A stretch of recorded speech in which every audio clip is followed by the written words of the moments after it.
I quickly realized that a lot of these systems that we were installing in the early 2000s here in the United States were coming to what we call now end of life. Remember, these panels from the manufacturers, they were meant to live 20, 25 years at most. The reality is that we see that not necessarily being the case, at least not the bulk of it. A lot of these systems are failing, degrading at an earlier state. And so we decided to solve that problem.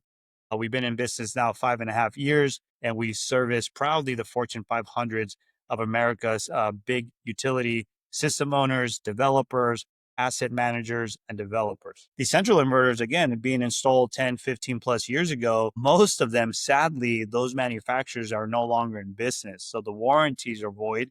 There are no replaceable parts. It's been a bit of a black eye in the solar industry that we were having manufacturers left and right go out of business, and then that warranty and those very, very proprietary hardware and software and technology is no longer available. So these asset managers, they've actually done pretty good at being able to salvage and source parts from other aging inverters that are coming offline, right? So imagine, like, one inverter will blow up or totally go kaboom.